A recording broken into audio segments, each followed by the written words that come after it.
என்கிட்ட ஆதார் ஐடி இருக்கு, உங்ககிட்டயே ஆதார் ஐடி இருக்கும். அதே மாதிரி உங்க குழந்தைக்கு நீங்க ஆதார் ஐடியை அப்ளை பண்ணிருப்பீங்க, நீங்க எடுத்து வச்சிருப்பீங்க. குழந்தையோட ஆதார் ஐடியில ஒரு பிரத்யேகமான அப்டேட்டை அனௌன்ஸ் பண்ணிருக்காங்க. யாரு?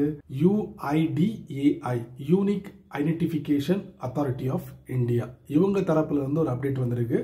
யாரெல்லாம் குழந்தைங்களுக்கு ஆதார் ஐடியை எடுத்து வச்சிருக்கீங்களோ அதுல பிரத்யேகமான அப்டேட்டை கண்டிப்பா பண்ணிட்டு இருக்காங்க. அதுவும் குறிப்பா அவங்க ஹைலைட் பண்ண அந்த அப்டேட்டை பண்ணி ஆகணும், இல்லைன்னா அந்த ஆதார் ஐடி டீஆக்டிவேட் ஆகிடும் அப்படின்னு இருக்காங்க. கேன்சல் ஆகாது. டீஆக்டிவேட்டுக்கும் கேன்சலுக்கும் என்ன வித்தியாசம், அதுக்கு ஒரு விளக்கத்தையும் இந்த வீடியோவில் பதிவு பண்ணிடுறேன். ஸோ இந்த வீடியோ முழுக்க உங்கள் குழந்தைக்கு நீங்கள் எடுத்து வச்சிருக்கிற அந்த ஆதார் ஐடியோட பிரத்யேகமான அப்டேட்டை பற்றி தான் இந்த வீடியோவில் பதிவு பண்ண போகிறேன். ஸோ வீடியோவை முதல்ல இருந்து கடைசி வரைக்கும் வாட்ச் பண்ணுங்கள். இப்போ அதை பற்றி டீட்டெயிலாக தெரிஞ்சுக்கலாம் வாங்க.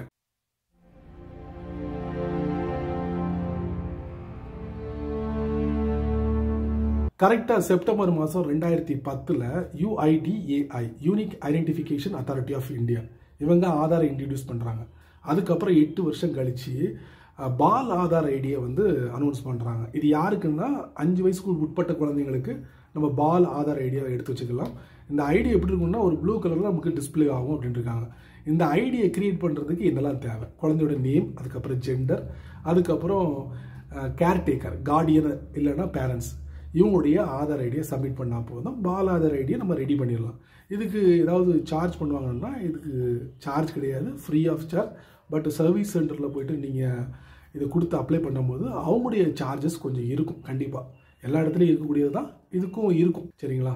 இப்போது அந்த மேட்ரு முடிஞ்சது. இப்போ நம்ம மேட்ருக்கு வருவோம்.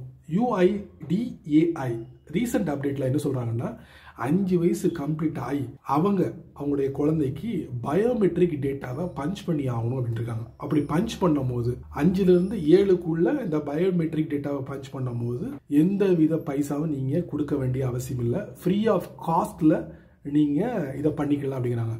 இன்கேஸ் அந்த குழந்தை 7 வயசு தொட்டுருச்சு, 7 வயசு கடந்துருச்சுன்னா நீங்கள் அந்த பயோமெட்ரிக் டேட்டாவை பஞ்ச் பண்ணும் போது UIDAI தரப்புல இருந்து ஒரு 100 ரூபா உங்கள்கிட்ட இருந்து வசூல் பண்ணுவாங்க. இவங்க தரப்புல இருந்து 100 ரூபா வசூல் பண்ணுவாங்க.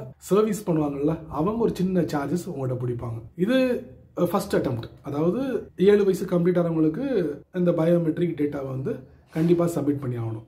அடுத்த ஒரு அப்டேட் இருக்கு. அது எப்போன்னா அந்த குழந்தை 15 வயசு ரீச் ஆனதுக்கப்புறம் மறுபடியும் இந்த பயோமெட்ரிக் டேட்டாவை சப்மிட் பண்ணி ஆகணும். ஸோ இந்த யூஸ்ஃபுல்லான இன்ஃபர்மேஷன் உங்களுக்கு ரொம்ப யூஸ்ஃபுல்லாக இருந்தாங்க. ஸோ நீங்கள் மட்டும் தெரிஞ்சுக்கிட்டா நல்லாவே இருக்காது. இதை ஒரு 4 பேருக்கு ஷேர் பண்ணி விடுங்க, அவங்களும் இதோட பலனை அனுபவிக்கட்டும். நீங்கள் நம்ம சேனலுக்கு புதுசாக இருந்தீங்கன்னா வழக்கம் போல கீழே யூடியூப்காரன் நிறைய பட்டனை விதைச்சி விட்டுருக்கான், அதில் ஒன்றை தட்டி விட்டுக்கங்க. அதுக்கு கீழே கமெண்ட் செக்ஷன் இருக்குது, இதை பற்றி நல்ல ரீதியில் பதிவு பண்ணுங்க. ஸோ பிடிச்சா லைக் பண்ணுங்கள், பிடிக்கலன்னா அல்ல